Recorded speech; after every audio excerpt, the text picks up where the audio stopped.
Welcome to Into the Paradox, the podcast where we dive deep into the contradictions shaping our lives, the gaps between expectations and reality, progress and consequence. I'm your host, Pegt. Today, we're unraveling one of the most fascinating and enduring paradoxes in human health. Why do women live longer than men, and at what cost? And as women increasingly step into traditionally male-dominated roles, could that longevity advantage begin to erode? We'll also explore a bold new frontier.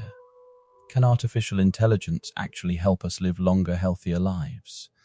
Not just by curing disease, but by reshaping how we work, rest, and rebuild. Joining me today is Dr. Anastasia, historian and researcher, whose work examines the intersection of gender, labor, and longevity across centuries. Dr. Anastasia, welcome to the show. Thank you, Pira. It's a pleasure to be here in a space that isn't afraid of uncomfortable truths and paradoxical futures. Let's start with the basics. On average, women live longer than men. Global data confirms this by about 5 to 7 years in many industrialized nations. Why?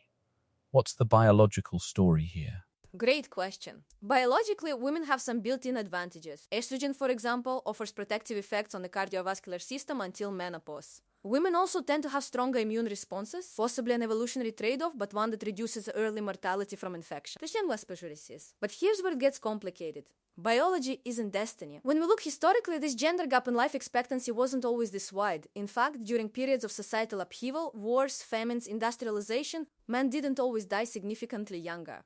So what changed? Modernization, industrial capitalism. The rise of the male breadwinner model in the 19th and 20th centuries placed immense stress on men, long hours, high-risk jobs, suppression of emotional expression. We romanticize the tough guy, but that archetype comes at a steep biological cost. But ironically, as we now see women entering those same high-stress, high-responsibility roles, corporate leadership, STEM, law enforcement, we're watching a slow convergence in health outcomes. You mean women may start to die earlier, not because of biology, but because of work culture? Exactly. We're already seeing signs. Women in high-pressure executive roles report chronic sleep deprivation, burnout, and elevated levels of cortisol, the stress hormone linked to heart disease, metabolic disorders, and weakened immunity. Historically, men bore this burden. Now, as women adopt the same work patterns, we're seeing early indicators of declining health, especially in fertility, cardiovascular markers, and mental health. I call it the longevity tax of equality. As gender roles equalize in the workplace, so might the health costs. But without the structural support systems men never had to develop, like emotional literacy or healthcare-seeking behaviors. That's a haunting phrase, the longevity tax of equality. But then let's flip it. Could we change the system, instead of letting women pay the price for entering it?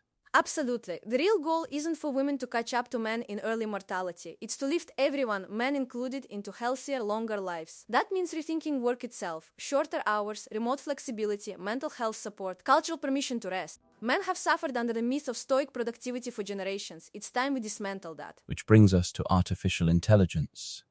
AI is already infiltrating our workplaces, our medical systems, and our homes.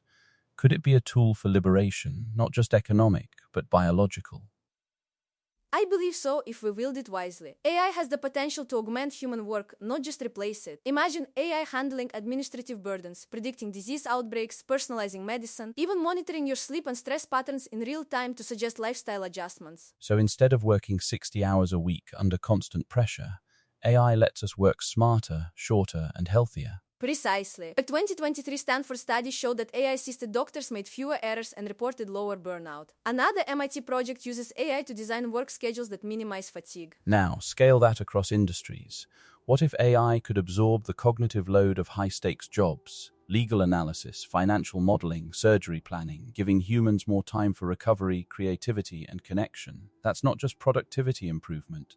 That's life extension through reduced chronic stress. Fascinating. But there's a dark side, isn't there? What if AI increases stress through constant surveillance, the pressure of 24/7 availability, or job displacement? Paradox number 2. Technology isn't neutral. It reflects the values of those who build and deploy it. If AI is used to enforce hyperproductivity, monitor employees minute by minute, or accelerate burnout, then yes, it could shorten lives, not extend them. We're already seeing digital presenteeism, workers feeling compelled to respond to messages at midnight because their activity logs are visible to management. That's not progress, that's digital slavery with a side of data analytics. The question isn't whether AI can extend life, it's whether we'll choose to use it to liberate time or enslave us to efficiency.